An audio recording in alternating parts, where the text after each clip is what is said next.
Continuamos en Enfoque Matinal desde CDN. Para ustedes, hablemos de economía. Hablemos de economía. La política manda, se impone, pero cuidado, es la economía, estúpidos, es la economía. Hablemos de economía con un economista de altas luces, además un excelente comunicador y mejor cantor, pero esos son otros temas.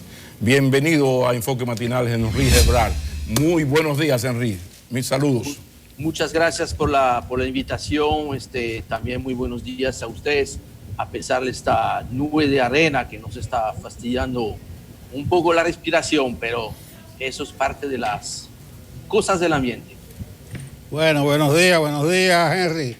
Los diputados aprobaron ayer el presupuesto complementario. No hubo ocasión de conocerlo en detalle, por lo menos nosotros. No sé si cayó en tus manos. Yo solo me fijé en lo que yo llamé la ración del BOA. Hay un aumento del presupuesto de la Cámara Baja y 1.000 millones de pesos para los partidos políticos en compensación a la inversión de las elecciones fallidas de febrero. ¿Tú tienes alguna opinión respecto al presupuesto complementario, a su composición, si lo llegaste a conocer y si realmente se ajusta a las actuales circunstancias? Bueno, mira, eso es una larga pregunta que llama una larga respuesta. Vamos a tratar de ver cómo lo sintetizamos. Primero, porque se está haciendo una modificación del presupuesto, porque realmente se trata de un presupuesto modificado y no de un presupuesto complementario, porque a diferencia de un presupuesto complementario, que es cuando hay exceso de ingresos y entonces hay que darle una asignación a esos ingresos, en este caso exactamente lo contrario y por partida doble. Me explico. La razón por la cual se ha tenido que elaborar este presupuesto modificado es que por culpa del coronavirus la economía no va a lograr crecer lo que estaba previsto inicialmente en el presupuesto. Por ende, va a haber de un lado una muy fuerte caída de las recaudaciones, de hecho no solamente versus el presupuesto, sino inclusive versus el año pasado, el año 2019.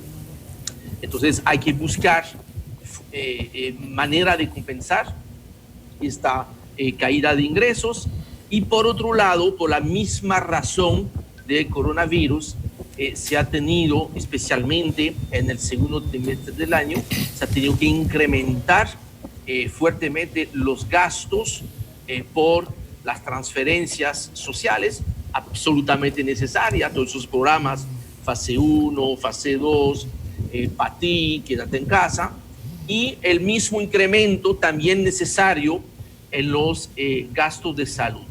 Si sumamos ambas cosas, estamos hablando de que versus el presupuesto inicial, estamos hablando de casi 100.000 millones de pesos menos en recaudaciones, casi 100.000 millones de pesos de más en gasto, con lo que el presupuesto original que se aprobó con un déficit de 110.000 millones de pesos, subiría ese déficit hasta 330.000 millones de pesos, que sería algo insoportable. Razón por la cual, dentro de esta misma pieza, han tratado de compensar parte de esta caída de los ingresos con la aparición un poco milagrosa de ingresos extraordinarios, después lo podemos comentar, cerca de 30.000 millones de pesos, y unas reducciones de gastos, no todas muy claramente identificadas, por un poquito más de 50.000 millones de pesos. Con esto, y ahí cerramos el paréntesis, el presupuesto que contemplaba un déficit de 110.000 millones de pesos se terminó aprobando con un déficit de unos 220.000 millones de pesos, con lo que si a este incremento en el déficit se añade cerca de 27.000 millones de pesos adicionales de servicio de la deuda, es lo que les explica que hay que buscar esos 150.000 millones de pesos adicionales para cerrar el año. Eso es el planteamiento inicial. Sin embargo, y ahí yo les voy a dejar a ustedes, yo he mencionado que el nuevo gobierno, gane quien gane, la primera medida que va a tomar o que va a tener que tomar es modificar este presupuesto modificado, porque yo creo que la cifra se queda corta. Es una situación difícil, pero Henry, los muchachos que éramos muy inquietos, más de una vez escuchamos a nuestras madres decirnos: estás comprando todos los billetes para sacarte una pela. Ahora uno revisa una necesaria, inevitable baja en las recaudaciones, un inevitable aumento del desempleo, un país al límite de su capacidad de endeudamiento, al borde de una posible crisis política porque las elecciones van a ser de mucha competencia y aquí no se sabe perder. Ante todo eso, ¿por dónde comenzamos? Podríamos hablar de algo quizás para mí fundamental, que es lo del empleo. Ahí se habla de 150,000 cancelados y eso solamente va a aumentar. ¿Qué se puede hacer? ¿Qué se está haciendo? ¿Y qué se podría hacer que no se está haciendo entre las medidas que se están buscando la manera de poner en ejecución? Hablemos de desempleo, o mejor, de empleo. Mira, qué buena pregunta, porque realmente esa es la preocupación que todos deberíamos de tener para ni siquiera hablar del segundo semestre. Vamos a hablar del tercer trimestre, vamos a hablar del mismo mes de julio. A veces los economistas nos perdimos solamente pensando en la macroeconomía, porque ahí en la macroeconomía todo resulta más fácil. Estamos hablando de números fríos, pero la realidad de esta crisis, yo creo que su justa dimensión es esta. Es una tremenda crisis social que el país está viviendo, porque el impacto más demoledor de la crisis es el tema del empleo. La primera ha sido la suspensión de empleos. Casi el 60% de los empleos formales del sector privado fueron suspendidos por un periodo de 3 meses. De este 1,000,000 y algo que fueron suspendidos, ya 250,000 más o menos ya se había reintegrado su trabajo, pero hay un riesgo muy importante todavía, y vamos a empezar a verlo precisamente en esta quincena de junio, es que al cerrar este periodo de 3 meses de suspensión, las empresas tienen que decidir quién se queda en la empresa y quién se queda en la casa, y ya tenemos informaciones, hemos visto declaraciones de los representantes sindicales alertando de que estábamos observando una posible ola de despido relativamente grande, quizás sin sorpresa, dado que la economía todavía le falta mucho para volver al nivel que tenía antes del coronavirus. Pero donde me preocupa todo eso es que si yo observo el presupuesto modificado, yo veo que todos los programas de asistencia, fase 1, fase 2, para ti, quédate en casa, concluyen el 30 de junio.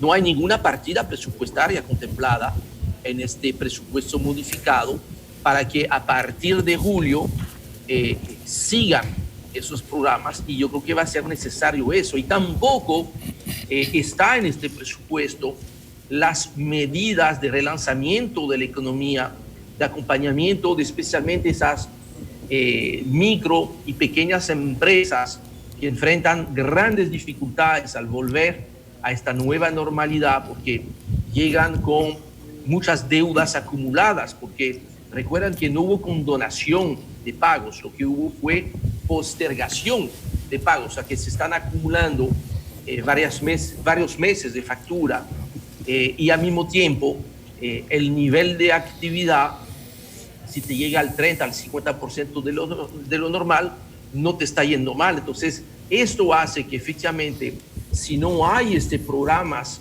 para esas empresas micro y pequeñas especialmente, y algunos sectores que necesitan acompañamiento, que son los que generan divisas, como zona franca y por supuesto turismo, es posible que esta ausencia de medida va a obligar a esperar que entre un nuevo gobierno, gane quien gane nuevamente, a partir del 16 de agosto, y lamentablemente yo creo que muchas empresas no están en condiciones de esperar tanto tiempo. Por lo que creo que este presupuesto modificado sin esas medidas pudiese significar sentencia de muerte para miles de empresas y decenas de miles de empleos. Henry, para el próximo miércoles, 1 de julio, está prevista la fase 3 que se inicie de la llamada desescalada, otros dicen apertura laboral, en algunos países flexibilización. Yo te pregunto por el aspecto económico de esa fase 3, hay un aspecto de salud que se está debatiendo. ¿Necesita la economía con urgencia del turismo operando y de los aeropuertos abiertos? Bueno, mira, si no logramos entrar en la fase 3, me temo que eso pudiese tener consecuencias sobre la reapertura que está prevista para el 1 de julio. Yo no quiero pensar en eso, eso sería una noticia realmente muy grave para la economía dominicana. Yo asumo que esta vez vamos a poder entrar en la fase 3. Lo que pasa que yo creo que si bien haría falta un poquito más de disciplina por parte de la gente, sin duda alguna, yo creo que también las autoridades han tardado mucho, pero mucho, para finalmente anunciar ayer a través del ministro de Salud que van a tomar algunas medidas para desincentivar el relajamiento de las medidas.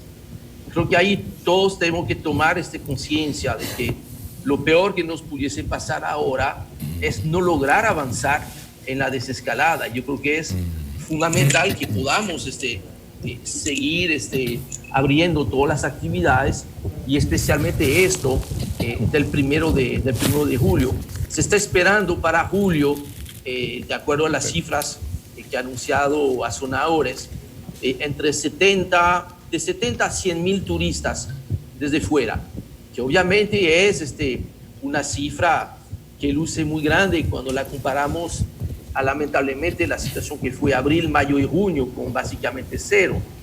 Todavía es una cifra muy por debajo de las 600.000 llegadas que tuvimos en julio, pero eso debe ser el inicio de la remontada económica. No puede haber remontada económica de la República Dominicana si no logramos avanzar en la fase 3 y reabrir el turismo en el 1 de julio. Esto sería de verdad una noticia catastrófica. Bueno, se habla también de la urgente necesidad de reactivar la economía y por eso te escuchaba lo de la necesidad de la tercera fase. Claro, esto de la tercera fase depende de los numeritos, tasa de letalidad, tasa de mortalidad, número de casos con relación a las pruebas y todo esto. Pero hay que reactivar la economía. En esa reactivación de la economía, ¿es válida una propuesta que sugiere la rebaja de impuestos? En una coyuntura como la que estamos y hacia donde vamos, ¿es viable, es aconsejable una rebaja de impuestos como instrumento para reactivar la economía? Mira, algunos países lo han hecho para efectivamente, más que todo, incentivar el consumo. Exacto. Ahí lo que creo que más, quizás más importante, puede ser también que esta rebaja de impuestos contribuya, aunque no es quizás tan inmediato. Se necesita asegurarse de que las empresas no vayan a cerrar. Necesitamos que las empresas, primero, que los empresarios se animen en reabrir, que se animen en no despedir a mucha gente. Creo que lamentablemente los despidos van a ser una realidad. Y lo peor que puede pasar es que una empresa se muera, porque una empresa que se muere no resucita el tercer día. Eso no existe. Eso no existe en el mundo empresarial. Y eso es verdad tanto para los pequeños comercios como las pequeñas industrias, que muchas de esas pequeñas industrias terminan siendo proveedores de grandes empresas. Es cierto por empresas de zona franca que han empezado a volver a abrir, que están recibiendo nuevas órdenes de los Estados Unidos, que eso es muy positivo, pero que tienen grandes necesidades de capital de trabajo, porque las condiciones crediticias han cambiado en los mercados de fuera, donde antes tú tenías crédito con tus proveedores, ahora te piden prepagar todo antes de que se monte la mercancía en un barco, y tus clientes en el exterior, que antes te pagaban a 30, 60 días, te piden 120 días. Entonces, si no tienes mecanismos para financiar a esos exportadores, no van a tener condiciones. Y lo mismo va a pasar con todas las zonas turísticas. Yo creo que ahí debería haber una combinación de muchas cosas. Hay pequeños negocios que lo que necesitan es que se invente una especie de fase 3, pero para la empresa. Hay pequeños comercios, pequeñas empresas que probablemente la diferencia, lo que va a separar sentencia de muerte y acta de renacimiento son 50,000 pesos, son 100,000 pesos. No creo que estamos hablando de grandes fortunas. Yo vi que el déficit que se programó en el presupuesto modificado está en unos 220, 230 mil millones de pesos. Yo creo que habría hubiese el espacio para poner unos 30 mil millones adicionales para salvaguardar el relanzamiento de la economía. No nos sirve de nada volver a crecer a fin de año si en el interino se nos murieron las empresas, porque si se mueren las empresas, se mueren también los empleos que van con esto. Y esto, mira, yo lamento de verdad que, y yo entiendo que estamos atrapados ahí en lo que es el calendario político, que nos ha complicado mucho estas tomas de decisiones, pero hubiese sido más razonable de que tenía un acuerdo entre todas las partes, y yo sé que es muy difícil en la actualidad, pues esas medidas se hubiesen incluido desde ahora en el presupuesto modificado, y que no tengan que ser implementadas, esperar septiembre básicamente para que sean implementadas, porque en el interino, repito, vamos a perder muchas empresas, y ahí yo creo que me siento muy decepcionado que ni siquiera se haya tomado el tiempo de examinar lo que era proyecto de ley hasta ayer en una comisión en la Cámara de Diputados. Henry, es cierto, el calendario político electoral está condicionando muchas decisiones. Una de ellas es la asignación del 30% de los fondos de pensiones a los trabajadores. Cuando digo que lo condiciona es porque ya fue aprobado ayer en la Cámara de Diputados, se dice por conveniencia del momento, para que pasara la extensión, para que pasara el presupuesto complementario. Eso va al Senado y nadie descarta que también por conveniencia del momento ahí pueda conocerse. Algunos dicen que se va a archivar. La pregunta va en ese nuevo escenario de algo que ya tú has comentado con nosotros, respecto a tu opinión sobre la asignación del 30% de los fondos de pensiones. Te reitero como si fuera una pregunta nuevecita. ¿Se deben tocar esos fondos de pensiones?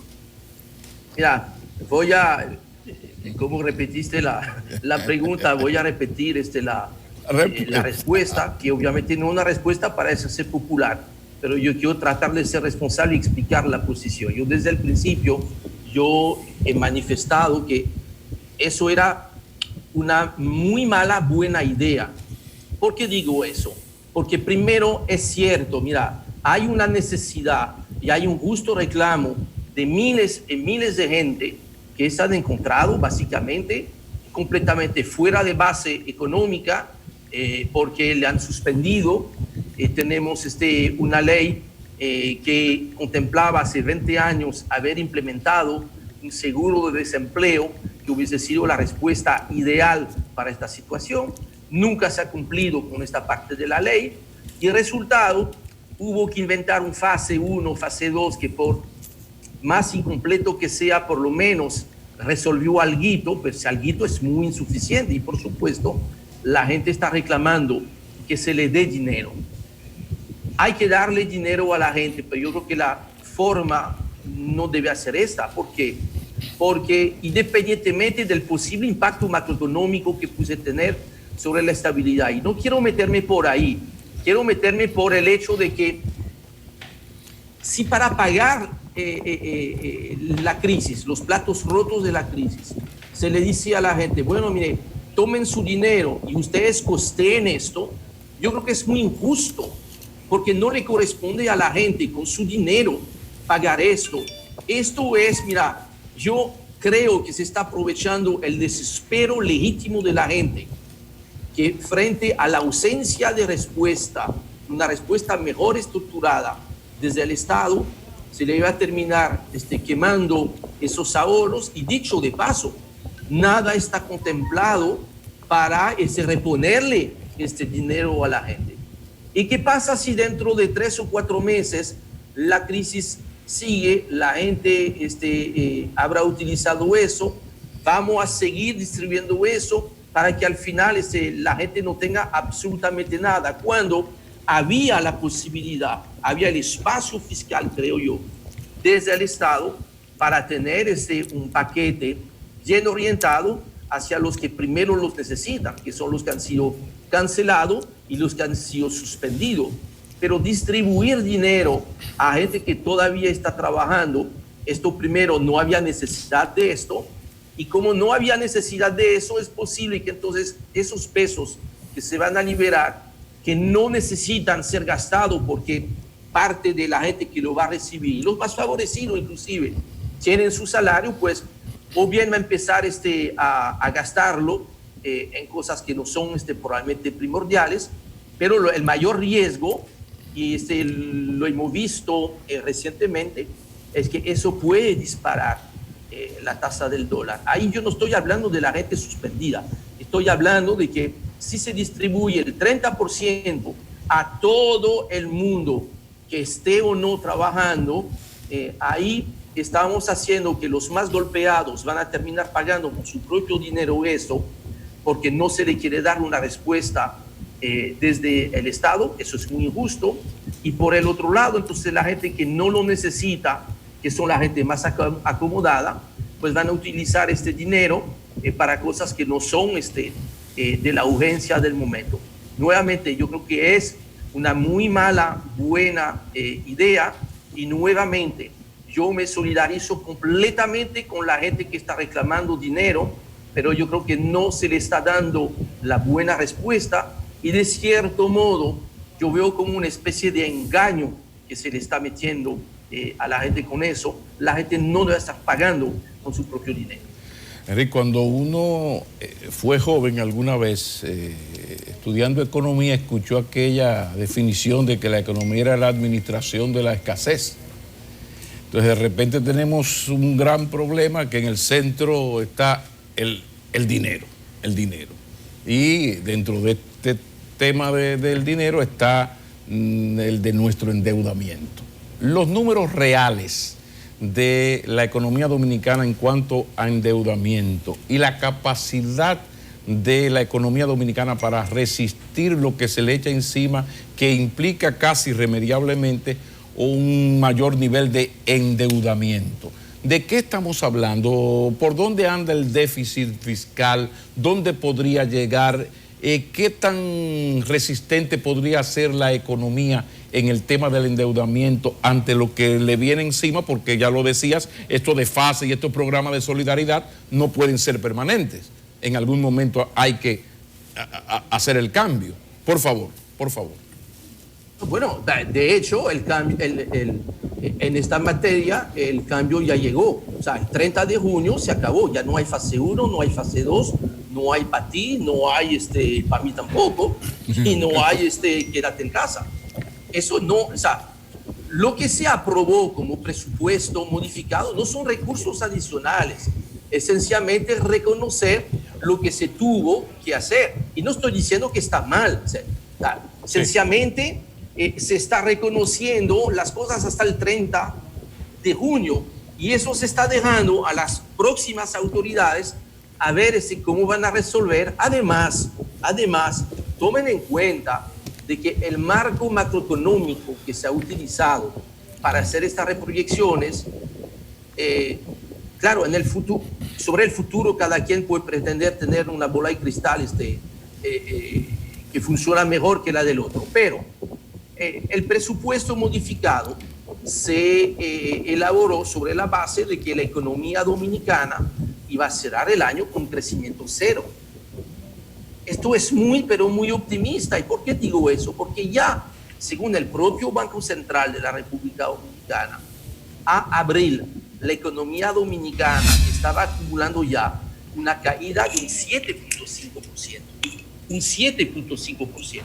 Si hacemos un simple cálculo, para cerrar el año en cero, la economía tendría que crecer a partir de mayo y cada mes hasta diciembre, crecer en un 3.75%. Y yo creo que ahí todos vamos a estar muy claros que no hay ninguna manera como la economía dominicana va a tener de repente un crecimiento positivo, porque sencillamente la economía internacional no lo permite. Y de hecho, señores, las últimas dos evaluaciones que se le ha hecho a la República Dominicana, una por la agencia de crédito Fitch Ratings, sí, que proyectaba una caída de menos 3% para la economía dominicana, menos 3.5%, perdón.